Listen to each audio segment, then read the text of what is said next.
నాతో చెప్పమనేటువంటి మాట ఏంటంటే, అంశం ఏంటంటే, ప్రభువు నీ హృదయమందు సుఖ నివాసం చేస్తున్నాడా? చెప్పండి. ప్రభువు నీ హృదయమందు సుఖ నివాసం చేస్తున్నాడా?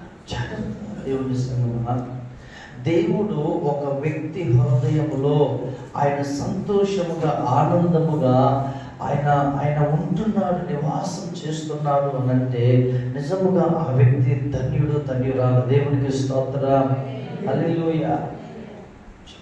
ఎవరైనా పెదవులు ఇస్తారంటే దేవుణ్ణి స్తుతిస్తారు, దేవుణ్ణి ఆరాధిస్తారు, పెదవులతో ఎంత స్తుతులైనా చెల్లిస్తారు. కానీ దేవునికి ఆయన ముందటగానే చెప్పాడు ఏంటంటే, వారి పెదవులు నాకు సమీపముగా ఉన్నాయి కానీ వారి హృదయం నాకు దూరంగా ఉంది. నేను కోరుకునేది మరి హృదయం.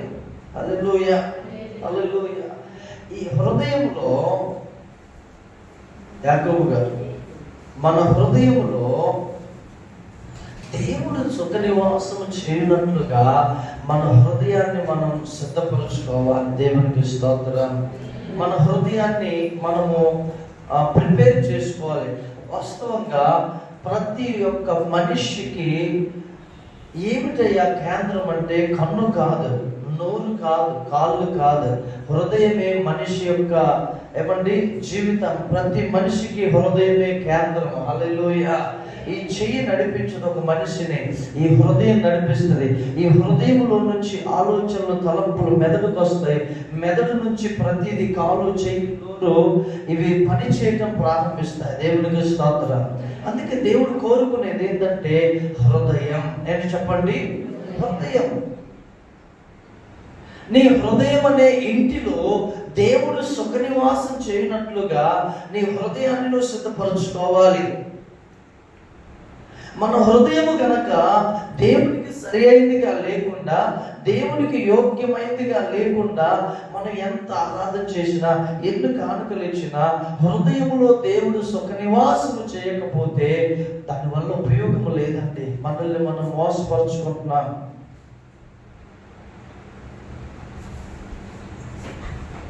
హల్లెలూయా. మనిషి యొక్క మనసు, హృదయ జీవితానికి కేంద్రం, నడిపించేది హృదయమే. 23వ అధ్యాయం 26వ వచనం సామెతల గ్రంథం ఒకసారి చూడండి. సామెతల గ్రంథం 23వ అధ్యాయము 26వ వచనములో,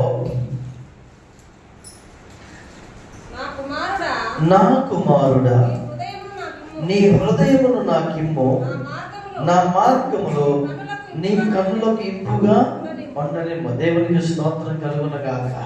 నా కుమారుడా, నా కుమారుడా అనగానే అందరికీ తెలుసు, కానీ మరొకసారి చెప్తున్నా, అక్కడ కుమారుడు, కుమార్తె రెండు కలిపి దేవుడు అక్కడ ఉంచుతాడు. హల్లెలూయా.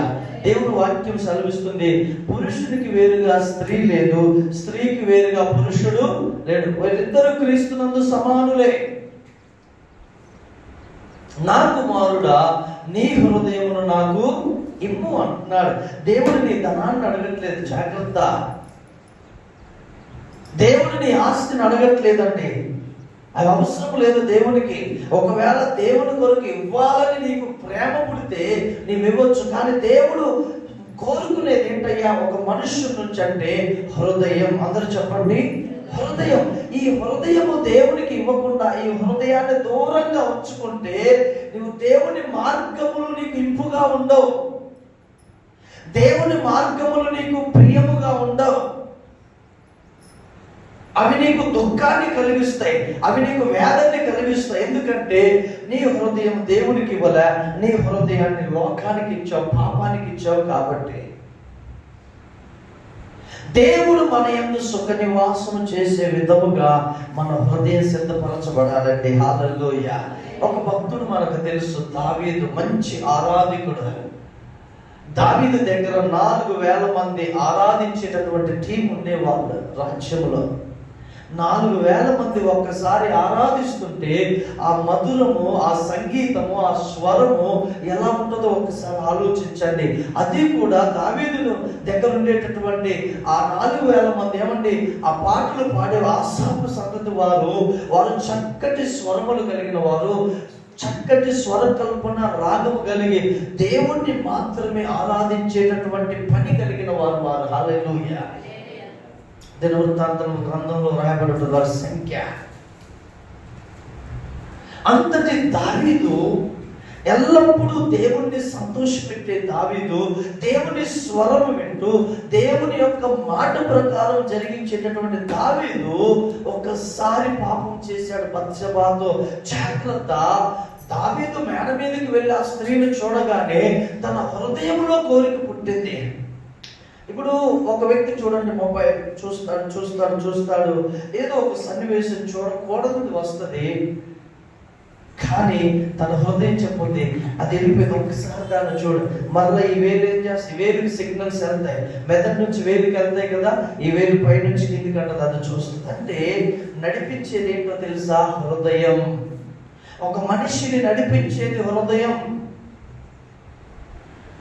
ఈ హృదయం కూర్చోవాలని అనిపిస్తే కూర్చుంటది శరీరం, లేచి బయటికి వెళ్ళాలనిపిస్తే హృదయం నుంచి సిగ్నల్ చూస్తే లేచి బయటికి వెళ్తా, తినాలనిపిస్తే తింటా. ఇవన్నీ చూడండి, ఇది పని చేసినప్పుడే. దావీదు ఎప్పుడైతే హృదయంతో పాపం చేశాడో దేవుని వాక్యం ఏమి సెలవిస్తుంది తెలుసా? Thank you father. కొరింథీయులకు రాసినటువంటి పత్రిక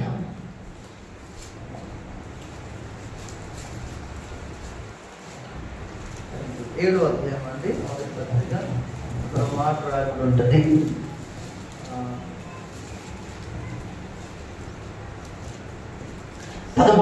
మొదటి పత్రిక 6వ అధ్యాయము 13వ వచనం చదవండి.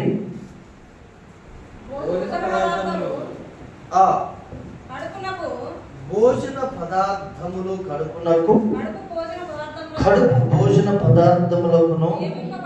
ఇందులో తప్పు ఉందా చెప్పండి? ఈ కడుపు దేనికి నియమించబడిందంట? భోజన పదార్థం.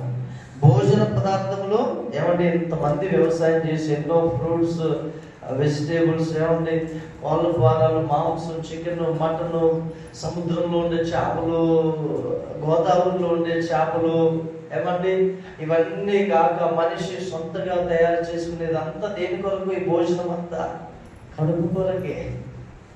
అసలు సృష్టిలో సగము దేవుడు సృష్టిలో 90% సృష్టించింది మనిషి యొక్క కడుపు కొరకే. చూడండి, భోజన పదార్థములు కడుపునకును, కడుపు భోజన పదార్థం నియమింపబడి ఉన్నది. అయితే దేవుడు దానిని వాటిని అబ్బా ఎట్లా మరి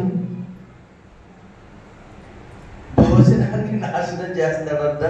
కడుపుని తిండిపోతులు జాగ్రత్త. ఒకప్పుడు నేను అట్లాగే బాగా తింటాం అంటే బాగా ఇష్టం, ఏమండి రెండింటిని నాశనం చేస్తా. చూడండి, మీరు కొంతమంది వ్యక్తుల్ని కొన్ని స్థలాల్లో చూస్తే ఒకే ఒక మొక్క తక్కువ వేసాడని ఎన్ని పెళ్ళిళ్ళని వారు నాశనం చేయలేదండి. కుర్చీ తిరిగిపోయి న్యూస్లో చూడలే మనం, వాడు నా పక్కనోడికి 1 గంట మటన్ ఎక్కువ వేసాడు, నాకు తక్కువ వేసాడని వాడు బీపీ రైజ్ చేసుకొని ఉన్నట్టుగా బల్ల ముందున్న దాన్ని తోస్తే ఎంత పెద్ద గొడవ అయిందండి. నాశనం అయిపోయే దానికి ఎంత గొడవ అవసరమా? భార్య భర్తలకు ఇంట్లో ఎక్కువ దేనికి గొడవ వస్తుందండి? వంటకాన్ని, అన్నం కూరకాన్నే ఉప్పు తక్కువైంది ఎక్కువైందనో, వీడు మూర్ఖుడు కదా, ఎక్కడ కనపడదామా, ఎక్కడ దొరుకుతుందా అని చూస్తాడు. మరి అది ఉప్పు కావాలని ఎక్కువైందో ఆమె లేనప్పుడు వీడు ఎక్కువ వేస్తున్నాడో తెలియదు, కానీ దానికాన్నే గొడవ సృష్టించబడుతుంది. తిండి కాడే ఇది దేవుడు నాశనం చేసే ఈ భోజనము, ఈ కడుపు కోసమే కూడా. అయితే ఇక్కడ దేవుడు ఏమో, అది కాదు నా పాయింట్, కానీ దేవుడు దానిని వాటిని నాశనము చేయను, దేహము జాగ్రత్త నిమిత్తము కాదు, కానీ ప్రభు నిమిత్తమే, ప్రభువు దేహము నిమిత్తమే. హల్లెలూయా. ఇక్కడ కిందకి వచ్చినట్లయితే చూసారండి, దేహము గురించి దేవుడు ఎట్లా చూస్తున్నాడో. 3వ అధ్యాయము 16వ వచనం చూడండి. 3వ అధ్యాయం 16వ వచనం. ఇదే కొరింథీ మొదటి పత్రిక 3వ అధ్యాయము 1 కొరింథీ 3:16. మీరు దేవుని ఆలయమై ఉన్నారని.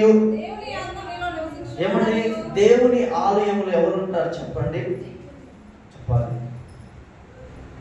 దేవుని ఆలయంలో ఎవరుంటారు? దేవుని ఆలయంలో ఎవరుంటారండి? దేవుని దేవుడే ఉంటాడు. ఎవరుంటారు? దేవుడే ఉంటారు. ఇక్కడ వాక్యం ఏం చెప్తుందంటే మీరు దేవుని ఆలయమై ఉన్నారు. దేవునికి స్తోత్రం. అందరూ చెప్పండి, నేను దేవుని ఆలయమై ఉన్నానని చెప్పండి. మీ పక్కవారితో చెప్పండి, మీరు దేవుని ఆలయమై ఉన్నారని చెప్పండి. మీ పక్కవారితో చెప్పండి, మీ పక్కవారు మీరు దేవుని ఆలయమై. ప్రైజ్ ది లార్డ్, హల్లెలూయా. మనము దేవుని ఆలయమై ఉన్నాం. ఇంకేమన్నాడంటే దేవుని ఆత్మ మీలో నివసించుచున్నాడని మీరు ఎరుగరా, ఎవడైనానో దేవుని ఆలయమును పాడు చేసిన ఎడల దేవుడు వానిని పాడు చేయును. దేవుని ఆలయం పరిశుద్ధమై ఉన్నది, మీరు ఆ ఆలయమై ఉన్నారంటే మీరును పరిశుద్ధులై ఉన్నారు. హల్లెలూయా.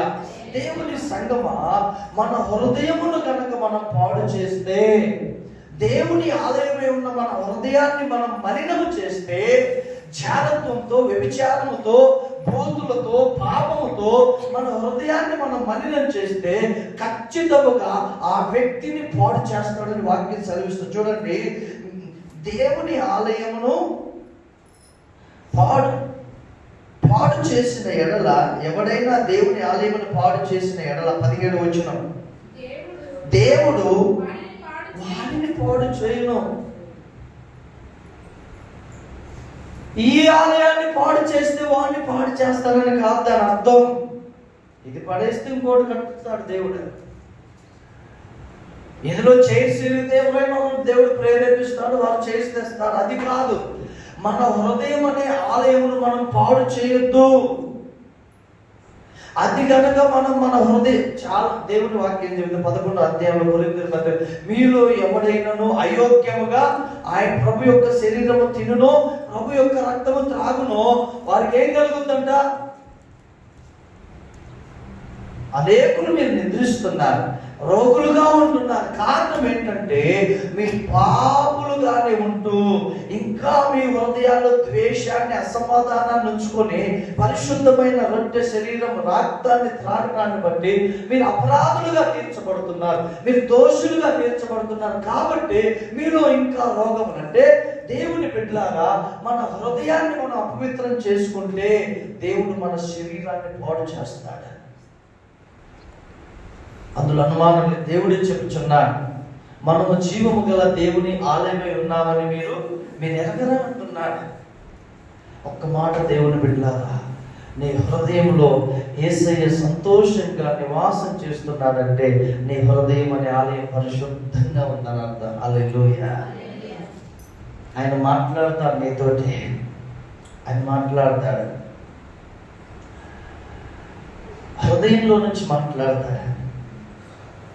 మాస్టర్ గారు, ఇన్ని కార్యాలు జరుగుతున్నాయి కదా, మీరు ఇట్లా పేర్లు పెట్టి పిలుస్తారు, ఎవరు ఏ సమస్యల్లో ఉన్నారో పిలుస్తారు కదా, అది మీకు ఎట్లా తెలుస్తుందండి అని అడిగారు మాస్టర్ గారు. నా దేవుని స్వరాన్ని నేను ఎక్కడుండి వింటా. హల్లెలూయా, హల్లెలూయా. ఏం చేయించుకోను. ఆ గిఫ్ట్ ఆపరేట్ అయ్యేటప్పుడు, ఆ వరం ఆపరేట్ అయ్యేటప్పుడు రాత్రి చాలా 40 మంది ప్రేయర్ చేయొచ్చు. ఒక్కొక్కరితో దేవుడు మాట్లాడుతున్నా. నేను ఆశ్చర్యపోతున్నా.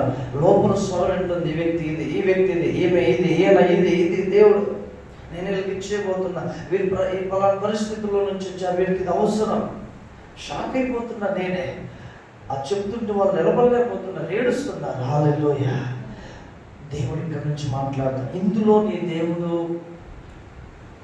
నిద్రపోవడానికి నీ అవకాశం ఇస్తే, నివాసం చేయడానికి నీ అవకాశం ఇస్తే నీ జీవితం ధన్యమే. హల్లెలూయా. మరలా మన పరిశుద్ధమైన మాట మరలా చదవండి. 16-17 వచనాలు చదవండి. 16-17 వచనాలు. దేవుని ఆలయమై ఉన్నారని, ఎస్ దేవుని ఆత్మ మీలో నివసించున్నాడని మీరు ఎరుగరా, ఎవడైనాను దేవుని ఆలయమును పాడు చేసిన ఎడల దేవుడు వానిని పాడు చేయను. దేవుడు వానిని పాడు చేయను. దేవుని ఆలయం పరిశుద్ధమై ఉన్నది, దేవుని ఆలయము పరిశుద్ధమై ఉన్నది, మీరు ఆలయమై ఉన్నారు, మీరు ఆ ఆలయమై ఉన్నారు. దేవునికి స్తోత్రం కలుగును గాక. హల్లెలూయా. మనము ఆలయమై ఉన్నాం దేవుని బిడ్డలారా. కాబట్టి ఈ ఎల్లప్పుడూ మనము మన హృదయము మన మీద నేరారోపణ చేయకుండా మన భక్తిని కాపాడుకోవాలి. ఖచ్చితంగా ఒకవేళ నువ్వు ఏదైనా చేయకూడని పని చేస్తే ఇక్కడ మాట్లాడదు, ఎక్కడ మాట్లాడుద్ది నీతోటి? ఇక్కడ నుంచి వినపడుతుంది నీకు భయం. ఇదిగో నువ్వు తప్పు చేశావు, ఇది దేవునికి అయిష్టమైంది కదా, నువ్వు ఇది ఎందుకు చేశావు? ఇక్కడ కొట్టుకుంటూ ఉంటది. ఇక్కడ ఆత్మ నీతో మాట్లాడుతున్న, పరిశుద్ధాత్మ దేవుడు నీతో మాట్లాడుతున్నాడు. అంటే ఈ హృదయంలో పరిశుద్ధాత్మ దేవుడు నివాసం చేస్తున్నాడు కదా. మనం ఏదైనా మిస్టేక్ చేస్తే ఇక్కడ బెల్లు కొట్టినట్లుగా మనల్ని హెచ్చరిస్తాడు ఆత్మదేవుడు. హల్లెలూయా. మనల్ని గద్దిస్తాడు దేవుని బిడ్డలారా. అప్పుడు మనము లోబడి, మనం అంగీకరించి, మన తప్పును మనం ఒప్పుకొని పశ్చాత్తాపడితే ఇక్కడ సరి చేయబడింది. దేవునికి స్తోత్రం. ఇక్కడ సరి చేయబడినప్పుడు మన ఆత్మ ప్రశాంతంగా ఉంటుంది. హల్లెలూయా. దేవునికి స్తోత్రం. దేవుని వాక్యం సెలవిస్తుంది. ఒక వ్యక్తిని గురించి నేను మీకు జ్ఞాపకం చేస్తాను. చూడండి, అపోస్తలుల కార్యముల గ్రంథం. మనం దావీదు గురించి మాట్లాడుతూ డైవర్ట్ అయిపోయిందండి. అక్కడ మనం డైవర్ట్ అయిపోయింది. సరే, మంచిది. ఇక్కడ అపోస్తలుల కార్యం 9వ అధ్యాయం, అక్కడ ఒక వ్యక్తి ఉన్నాడు. 8వ అధ్యాయంలో 17వ వచనం నుంచి చదవండి.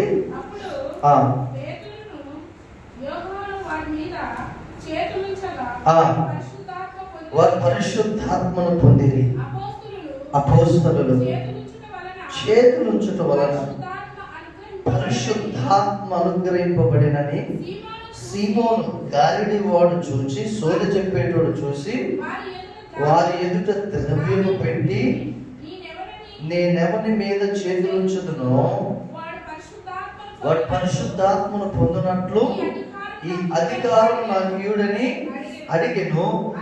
అందుకు పేతురు, నీవు ద్రవ్యమిచ్చి దేవుని వరము సంపాదించుకుందు అని తలంచుకొని నందున నీ వెండి నీతో కూడా నశించును గాక, నీ హృదయము దేవుని ఎదుట సరైనది కాదు కనుక ఈ కార్యమందు నీకు పాలుపంపులు లేవు.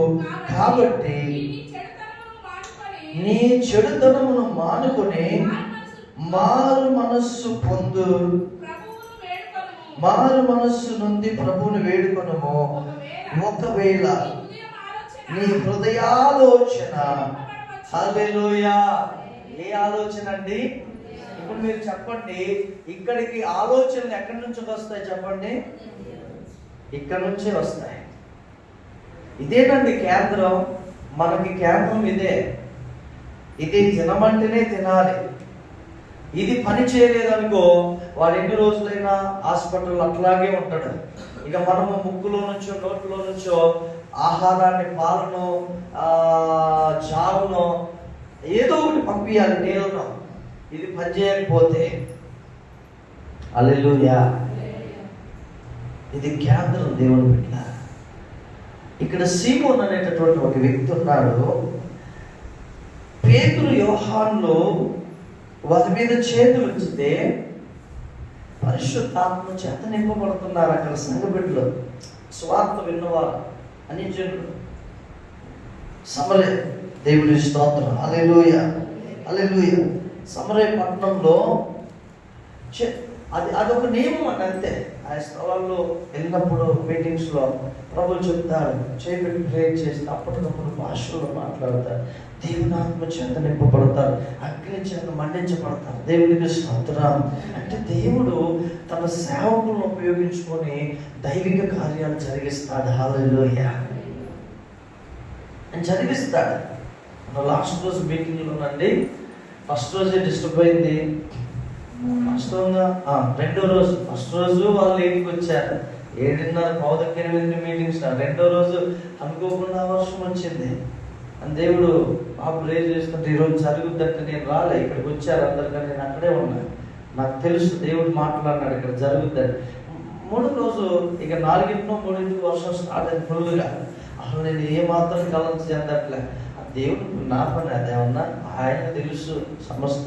నేను బయలుదేరి వెళ్ళిపోయా. వర్షం వస్తుంటే 5:30 ఇంటికాడ బయలుదేరి వెళ్ళా. అక్కడ బ్రిడ్జ్ షాప్ దగ్గర అందరూ నేను కార్తీక్ గారు వర్షాలే ఆ కులంతా ఎగతాళి చేసినట్టు మాట్లాడుతున్నా.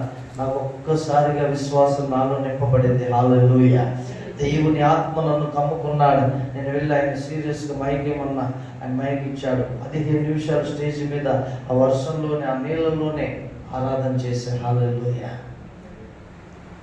నేను ఆరాధన ఆఫ్ చేయక ముందు 3 నిమిషాల ముందే ఆకాశం సైలెంట్ అయిపోయింది. హల్లెలూయా. వచ్చిన వారికి తెలుసు మూడో రోజు మీటింగ్ ఎంత అద్భుతంగా జరిగిందో. అంటే సేవకులకి దేవుడు తన బిడ్డలకి దేవుడు అధికారం ఇచ్చాడంతే. ఈ గారిడివాడు అంటున్నాడు సీమోను వచ్చి, పేతురు గారు, యోహాను గారు, మీరు చేతులు పెడితే మీరు భాషల్లో మాట్లాడుతున్నారు, ఇదేదో బాగుంది, వీళ్ళు గంతులు వేసి ఎగురుతున్నారు, అన్ని భాషలు మాట్లాడుతున్న ఒక ఆత్మ సంబంధమైన వాతావరణంలోనికి వెళ్తున్నారు, నాకు అధికారం ఇవ్వని డబ్బు పెట్టాడు, ద్రవ్యం పెట్టాడు. ఎంత డబ్బు పెట్టేసరికి ఆత్మ చేత నడిపింపబడే వ్యక్తి డబ్బును అసహించుకుంటాడంతే. హల్లెలూయా. హల్లెలూయా. అది శాశ్వతం కాదు. చాలా మందిని దేవుని నుంచి దూరం చేసింది డబ్బు. అందుకే తిమోతికి రాసిన 1వ పత్రిక 6వ అధ్యాయం ఉంటుంది 9-10 వచనాలు, ధనాపేక్ష సమస్తమైన కీడులకు మూలం, దానిని ఆశించి కొందరు విశ్వాసంలో నుంచి తొలగిపోయి నానా బాధలే తమను తాము పొడుచుకున్నారంట, చచ్చిపోయారంటండి. అపోస్తలులు అటువంటి వారు కాదు. డబ్బు తీసుకొచ్చి ఈ వరం నాకు కావాలి, ద్రవ్యం పెడితే అపోస్తలులు అంటున్నాడు, ఏమంటున్నాడు తెలుసు? ఆ మాట చదవండి. వారి ఎదుట ద్రవ్యము పెట్టి నేను ఎవరి మీద చేతులు ఉంచుతున్నావు, వారి పరిశుద్ధాత్మను పొందినట్లు ఈ అధికారం నాకు ఇవ్వని అడిగాను. అందుకు పేతురు, నీవు ద్రవ్యమిచ్చి దేవుని వలను సంపాదించుకొని తలంచుకున్నందుకు నీ వెండి నీతో కూడా వెండి పెట్టాడు. చూడండి, ద్రవ్యం అంటే ఏంటి? అక్కడ వెండి పెట్టాడు. ఇంత వెండి తెచ్చి పెట్టాడు. ఆ బొమ్మ, ఆ గిఫ్ట్ నాకు కావాలని. ఇంకేమంటున్నాడు తెలుసా? నీ హృదయము దేవుని ఎదుట, దేవుని సంగమా, పరిశుద్ధాత్మ దేవుడు మనతో మాట్లాడుచున్నాడు. ఒకవేళ నీ హృదయం దేవుని ఎడల సరిగా లేదా, దేవుడు నీ హృదయంలో సుఖ నివాసం చేయడానికి అనుకువగా లేదా, నీ హృదయాన్ని సరి చేసుకో. ఎంతైనా అది నీకు క్షేమం. ఎంతైనా అది నీకు క్షేమం. నీ హృదయం కనుక దేవుని ఎదుట సరైనదిగా లేకపోతే దేవుడు ఎక్కడ నివాసం చేస్తాడు? ఈ మందిరంలో నివాసం చేస్తాడా? దేవుడు చేయడు. దేవునికి కావలసింది హృదయం అనే మందిరాలు. హల్లెలూయా. నీ హృదయం దేవుడికి ఒక మందిరం, నా హృదయం దేవుడికి ఒక మందిరం. మన హృదయం అనే మందిరంలోనే దేవుడు సుఖ నివాసం చేయాలి. ఓ శిష్యులు అంటున్నాడు, ఇదిగో నేను వెళ్తున్నాను. అయ్యా, ఎక్కడికి వెళ్తున్నావయ్యా? మనుష్య కుమారుడికి తల వాల్చుకున్నటకైనను ఈ భూమి మీద స్థలము, నక్కలకు బొరియలు, ఆకాశ పక్షులకు గూళ్ళు కలవు, కానీ మనుష్య కుమారుడు తల వాల్చుకున్నటకైనా స్థలము లేదు. ఈ మధ్యాహ్నం ప్రకటిస్తున్నా, నీ హృదయంలో యేసే తల వాల్చుకోవటానికి స్థలం ఉందా? ఆయన సుఖముగా తల వాల్చుకోగలడా? ఆయన నీ హృదయంలో విశ్రాంతి తీసుకునగలడా? ప్రకటన గ్రంథం 3వ అధ్యాయం ఒకసారి చూడండి. ఓ హల్లెలూయా. ప్రకటన గ్రంథం 3వ అధ్యాయంలో అక్కడ దేవుని మాట సెలవిస్తున్న 20వ వచనంలో, ఇదిగో నేను తలుపు వద్ద నిలుచుండి తట్టుచున్నాను, ఎవడైనను నా స్వరము విని తలుపు తీసిన ఎడల నేను అతని యొద్దకు వచ్చి అతనితో నేనును, నాతో కూడా అతడును భోజనము చేయుదుము. ఏంటి భోజనము అంటే? ఇది సహవాసానికి సూచన. హల్లెలూయా. దేవుడు కోరుకునేది మన హృదయం. ఏంటి తలుపు? హృదయం అనే తలుపు. ఏం తలుపు అండి? హృదయం అనే తలుపు యేసు ప్రభు తట్టుచున్నాడు. చాలా మంది మన క్రైస్తవులుగానే ఉంటాం, దేవుణ్ణి ఆరాధిస్తూనే ఉంటాం, దేవుణ్ణి మహిమపరుస్తూనే ఉంటాం, కానీ మన హృదయంలో దేవునికి తలుపు తెరవం. ఎందుకు తలుపు తెరవమంటే, దేవుడు నా హృదయంలోనికి వస్తే ఈ పాపపు పని నేను పని చేయాలి, ఇదిగో నేను ఈ పని చేయడం నేను పని చేయాలి, నా స్నేహితుల్ని సంతోష పెట్టడం నేను పని చేయాలి, నా స్నేహితురాలని సంతోష పెట్టడం నేను పని చేయాలి. అందుకనే దేవుడికి మన హృదయాన్ని తలుపు తెరవు. దేవుని బిడ్డ అనేక విషయాల్లో మనం అలా ఉండకూడదు. దేవుని సంగమా, దేవుని మన హృదయం అనే తలుపు తెరిచేంత వరకు నా కుమారుడా నీ హృదయం నాకు కొడుతూనే ఉంటాడు. నా కుమార్తె నీ హృదయం నాకిమ్మో. మనం బలులు అర్పించి దేవుణ్ణి సంతోష పెట్టాలని చూస్తాం. బలులు అర్పించి దేవుణ్ణి సైలెంట్ చేయాలని ప్రయత్నం చేస్తాం. దేవుడు అలా ఉంటాడా? ఏమంటాడో తెలుసా? దేవుడు కీర్తన గ్రంథంలో దేవుడు ఏమంటాడో చూడండి ఒకసారి. కీర్తనల గ్రంథం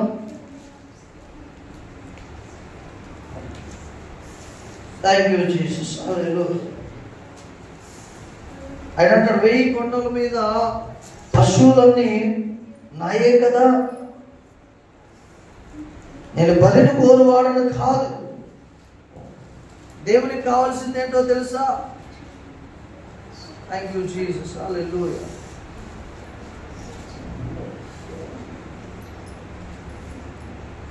థ్యాంక్ యూ జీసస్. 51వ కీర్తన 16వ వచనం.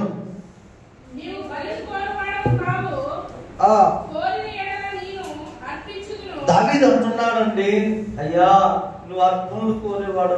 నేను మరలా చెప్తున్నాను, దేవుడు ఎప్పుడు నీ ధనాన్ని ఆయన అడగడు. ఒకవేళ నీవు పరిచర్యలో భాగంగా నా ధనాన్ని నేను దేవుడికి ఇవ్వాలని నేను ఆశపడుచున్నానని దేవుని పని కొరకు ఇస్తే దేవుడు అంగీకరిస్తాడు. కానీ దేవునికి ధనం అవసరం లేదు. దేవుడు బలిని కోరేవాడు కాదు. నువ్వు బలిని కోరేవాడు కావు. కోరిన నేను అర్పించుదును. దహన బలి నీకు ఇష్టమైనది కాదు. విరిగిన మనస్సే దేవునికి ఇష్టమైన బలులు. దేవా విరిగి నలిగిన హృదయమును నీవు లక్ష్యము చేయవు. దేవునికి చెప్పడం కొట్టి ప్రభుని మహిమ పొందుదాం. హల్లెలూయా, హల్లెలూయా. విరిగి నలిగిన హృదయమును దేవుడు అలక్ష్యం చేయడు. ఒక విరిగిన హృదయముతో దీన మనస్సు కలిగి మన దేవుని ఎదుగు వచ్చి దేవాన్ని మొరపెడితే ఆయన నిర్లక్ష్యం చేసే దేవుడు కాదు. నీ విరిగిన హృదయాన్ని, నలిగిన మనస్సును ఆయన అంగీకరిస్తాడు. దేవునికి కావలసింది అదే. దేవునికి కావలసిన బలి ఇష్టమైంది విరిగి నలిగిన హృదయమే. నీ ఆస్తి కాదు, నీ అందం కాదు, నీ అంతస్తు కాదు. దేవునికి కావాల్సింది విరిగి నలిగిన హృదయం. ఆయన అలక్ష్యం చేయడు. హల్లెలూయా, హల్లెలూయా. ఒక పాపి,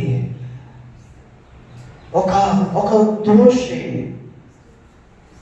దేవుని ఎదుటికి విరిగి నలిగిన హృదయముతో వచ్చి ఆయన పాదాలు పట్టు, ఒక జైల్లో ఒక భయంకరమైనటువంటి దొంగ, నరహంతకుడు,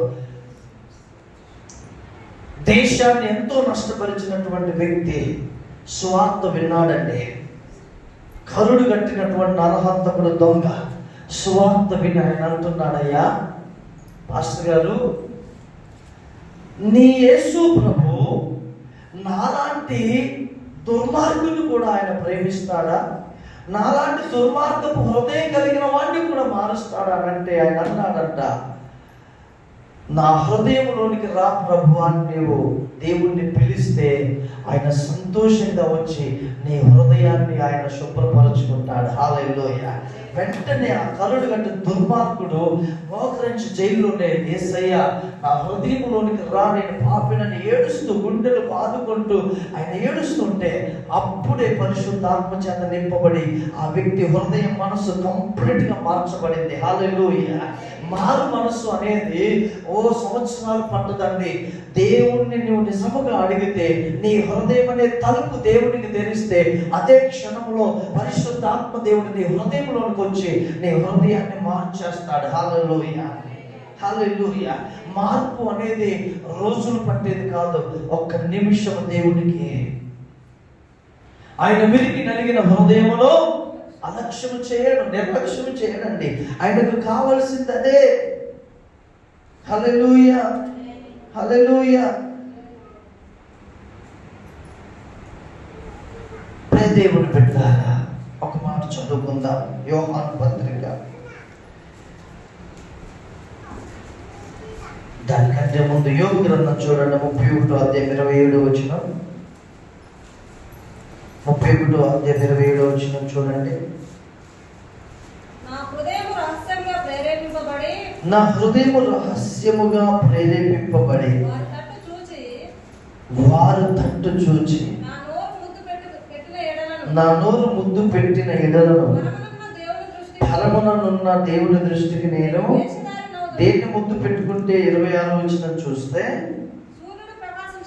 సూర్యుడు ప్రకాశించినప్పుడు నేను అతనినే గాని చంద్రుడు మిక్కిలి కాంతి కలిగి నడుచుచుండగా అతనినే గాని చూచి నా హృదయం రహస్యముగా ప్రేరేపింపబడింది. నా జీవితంలో జరిగిందండి. నా చిన్నప్పుడు నేను అనుకునేవాడిని, అసలు కనబడిన దేవుడు ఎట్లయితారు భయ్, నాకు నేనే అనుకునేవాడు. సూర్యుడు కనబడుతున్నాడు, సూర్యుడు దేవుడు. చంద్రుడు కనబడుతున్నాడు, చంద్రుడు దేవుడు. ఎగ్జాక్ట్లీ ఐగుప్తు దేశంలో ఇదే ఆరాధన జరిగేది. సూర్య దేవునికి ప్రార్థన చేసేవారు. మీకు కావాలంటే ఇర్మియా గ్రంథంలో నేను చూపిస్తాను. ఒకసారి ఇర్మియా గ్రంథంలోనికి రండి. ఇర్మియా గ్రంథం. Yes, hallelujah. Hallelujah. Oh, hallelujah. Thank you, Jesus. Hallelujah. అక్కడ రాయబడి ఉంటుంది సూర్య దేవునికి అని. Thank you, Jesus. Hallelujah. Thank you, Father. Thank you, Father. Bless you, Lord. Yes, thank you, Jesus. Glory to my Lord.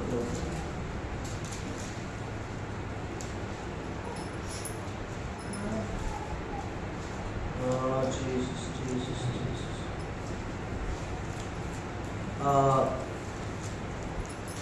స్త్రీలు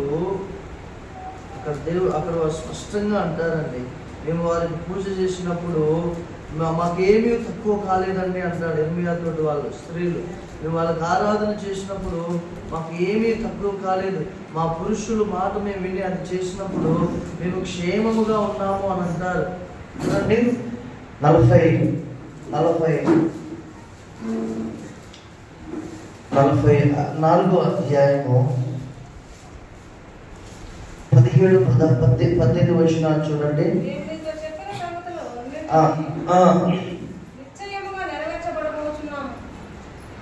చదవండి.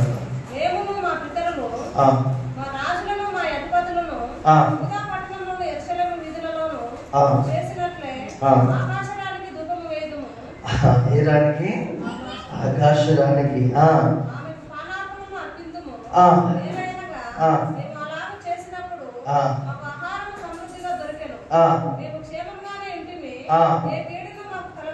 ఏ కీడును మాకు కలగలేదు.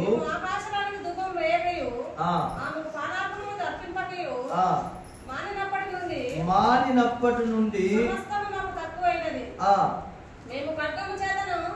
ఇక్కడ చూడండి, ఇశ్రాయేలీయుల యొక్క స్త్రీలు అంటున్నారు, మేము ఆకాశ రాణికి సూర్యునికి. ఎహెచ్కేల్ గ్రంథంలో కూడా వీళ్ళు ఏం చేస్తారంటే మందిరంలోనికి వెళ్ళి కన్నము వేసి ఆ కన్నములో నుండి తూర్పు దిక్కున వారు తిరిగి అనేక మంది మందిరంలో చేరి వాళ్ళు ఏం చేస్తారంటే సూర్యుడు ఉదయించగానే సూర్యునికి ఆరాధన చేసేవారు. ఎహెచ్కేల్ ప్రవక్త వెళ్ళి దేవుడు వారు చూడు, నువ్వు చూడు వారు ఏం చేస్తున్నారు అంటే ఆయన వెళ్ళి చూసి ఆశ్చర్యపోయేవాడండి. దేవునికి స్తోత్రం కలుగునుగాక. హల్లెలూయా. ఇక్కడ ఏమన్నాడంటే సూర్యుడు ప్రకాశించినప్పుడు, చంద్రుడు కాంతి కలిగి ఉన్నప్పుడు అతన్ని హృదయం రహస్యంగా ప్రేరేపింపబడి ముద్దు పెట్టుకుంటే పరమనున్న దేవుని దృష్టికి నేను ఏమవుతును? వేషధారణ అవుతును కదా. హృదయమును మనం జాగ్రత్తగా కాపాడుకుంటే ప్రియ దేవుని సంగమా, మనకంటే తండ్రి ఇంకొకరు లేరు. మన హృదయం కనుక అడియాశలు కలిగి తిరుగుతూ ఉంటే దానికి నీవే బాధ్యుడివి. దేవుని స్తోత్రం. యోహాను పత్రిక 3వ అధ్యాయం 19-20 వచనాలు చదవండి. మొదటి పత్రిక 3వ అధ్యాయము 19-20 వచనాలు చదవండి. 18, 19, 20.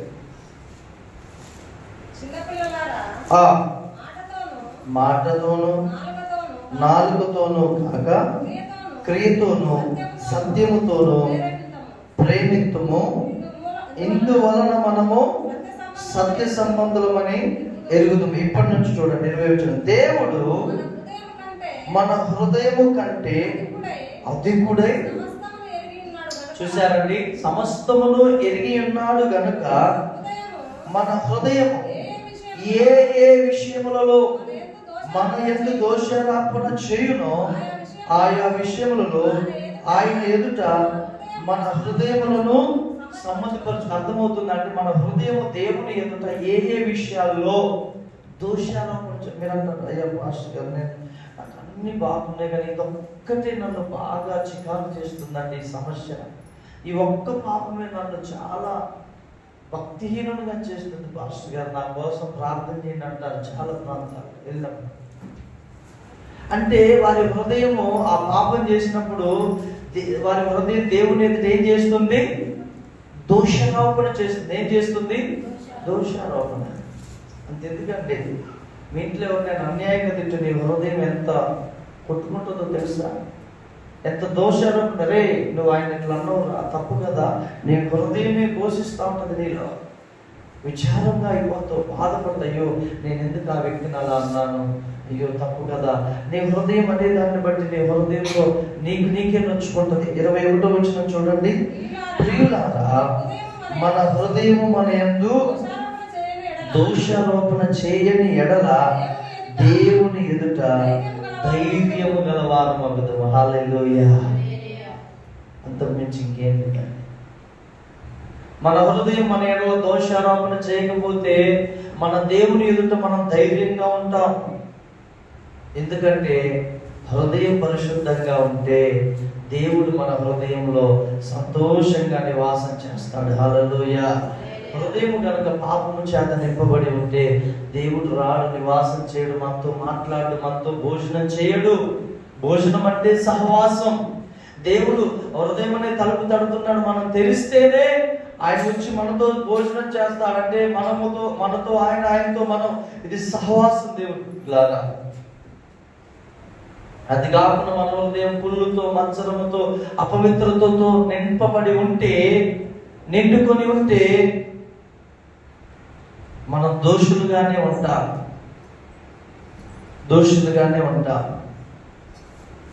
హల్లెలూయా. హల్లెలూయా. సొలొమోను హృదయం అంట ఆయన యొద్ద నుంచి తొలగించుకున్నాడంట వద్దని. తర్వాత సొలొమోను తన హృదయాన్ని దేవుని ఎదుట సరి చేసుకున్నాడు. దేవునికి స్తోత్రం. కానీ సౌలు ఉన్నాడు, సౌలు తన హృదయాన్ని దేవుని ఎదుట సరి చేసుకుని ఇంకా కఠినత్వంలోనికి వెళ్ళాడండి. కఠినత్వంలోనికి వెళ్ళి తనను తానే చంపుకున్నాడు, ఆత్మహత్య చేసుకున్నాడు. ఏం జరుగుతుందో తెలుసా దేవుని సంగమా?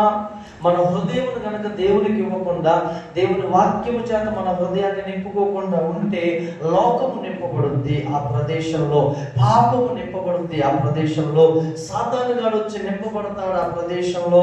అందుకే చూడండి, నీ ఇల్లు ఊడ్చి అమర్చి ఉండుట చూచి చెడ్డమైన మరి 7 దెయ్యాలు ఏం చేస్తారంట సాతానుడు? లోకాసు వార్త 12వ అధ్యాయము, అంతేనా? చూడండి, ఆ మాట చదవండి, ముగించుకుందాం. ఈ ఒక్క మాట చదివి మనం ముగించుకుందాం. వాడంట లోకమంతటా తిరిగి తిరిగి తిరిగి ఎక్కడ ఖాళీ లేకపోవడం చూసి ఏమండి 23వ వచనం, 11వ అధ్యాయం 23వ వచనం లోకాసు వార్త. అమ్మ 24వ వచనం చదవండి అమ్మ. లోకాసు వార్త 11వ అధ్యాయము 24వ వచనం. అపవిత్రాత్మ ఒక మనుష్యుని వదిలిపోయిన తర్వాత అది విశ్రాంతి వెతుకుచు. ఏం వెతుకుచుంటుందంటే అపవాదికి ఏం కావాలి? విశ్రాంతి. అందరూ చెప్పండి, అపవాదికి ఏం కావాలి? విశ్రాంతి. దేవునికి ఏం కావాలి? సేమ్. దేవునికి ఏం కావాలి? ఒక మనుష్యుల్లో దేవునికి విశ్రాంతి కావాలి. దేవుడు సుఖ నివాసము చేయాలి. ఒక మనుష్యుని అపవిత్రాత్మ వదిలిపోయిన తర్వాత అది విశ్రాంతి వెతుకుచు నీరు లేని చోట్ల తిరుగుచుండు. అంటే దేవుని వాక్యము లేని చోట్ల తిరుగుచుండు. విశ్రాంతి దొరకనందున నేను విడిచి వచ్చిన నా ఇంటికి తిరిగి, ఏంటి ఆ ఇల్లు? మనిషి యొక్క హృదయం. పురుషులు చెప్పాలి, ఏంటి ఆ ఇల్లు? మనిషి యొక్క హృదయం. నేను ఆ ఇంటికి తిరిగి వెళ్ళుదని అనుకొని వచ్చి ఆ ఇల్లు ఊడ్చి అమర్చేయుట చూచి వెళ్ళి తనకంటే చెడ్డ మరి 7 అపవిత్రాత్మలు వెంట పెట్టుకొని వచ్చాను. అవి అందులో ప్రవేశించక్కడనే కాపురముండును. అందుచేత ఆ మనుష్యుని కనపడే స్థితి మొదటి స్థితి కంటే చెడ్డదవునని చెప్పాను. చూశారండి? అందుకే మనం భక్తి విషయంలో, బ్రదర్ సిస్టర్, మనం భక్తి విషయంలో దిగజారిపోకూడదు. దిగజారిపోతున్నామా? దేవునికి దూరంగా వెళ్ళిపోతున్నామా? మన ఇల్లుని ఊడ్చుకుంటున్నామా? దేవుని వాక్యం లేకుండా, పరిశుద్ధాత్మ లేకుండా, ప్రార్థన జీవితం లేకుండా మన ఇల్లుని శుభ్రంగా ఊడ్చి సైతాన్ గాడికి అనుకోగా చేస్తే వాడు వెళ్ళిపోయిన వాడు ఒంటరిగా మరలా రాడు. దానికంటే చెడ్డమైన మరి 7 తీసుకొస్తాడంట. ఆ 7 ఆ వ్యక్తిలో ప్రవేశిస్తే మొదటి పాపము కంటే, మొదటి చెడుతనము కంటే, మొదటి అపవిత్రత కంటే, మొదట చాటుగా మొదట ఎవరైనా చూస్తారేమో అనేసి దొంగతనం చేయటం, పాపం చేయటం ఉండేది. కానీ ఈ చెడ్డమైన 7 వస్తే ధైర్యముగా చేస్తారు పాపం. ఎందుకంటే లోపల నడిపించేది ఏంటి చెప్పండి? ఆ వ్యక్తిని 8 చెడ్డదెయ్యాలి. ఏంటండి? లోపల 8 చెడ్డదెయ్యాలి. అందుకే వారు తిరుగుబాటుదారులుగా ఉంటారు, తృణీకరించే వారుగా ఉంటారు, దేనికైనా ముఖం మీదనే ద్వేషించేవారుగా, దూషించేవారుగా ఉంటారు. కారణం చెడ్డమైన వారిలో నివాసం. దేవుని బిడ్డలారా, దేవుడు కూడా విశ్రాంతిని వెతుకుచున్నాడు. నీతో కలిసి భోజనం చేయాలని చూస్తున్నాడు. నీ హృదయం తలుపునంత నిల్చొని తట్టుచున్నాడు. నువ్వు ఇప్పటి వరకు నీ పెదవులు ఇచ్చుంటే అది సరైన భక్తి కాదు. దేవుడు కోరుకుంటున్నాడు. దేవుడు నీ హృదయం, నా కుమారుడు అనే హృదయమును నాకు అప్పుడు నా మార్గములు ఆజ్ఞలు నీకు నీ కన్నులకు ఇంపుగా ఉంటాయి. అందరూ లేచి నిలబడతాను. దేవుని పెట్టారా? Thank you. నీ హృదయము దేవుని ఎదుట, నీ ఎదుట దోషారోపణ చేయని ఎడల నీవు దేవుని ఎదుట ధైర్యముగా నిలబడతావు.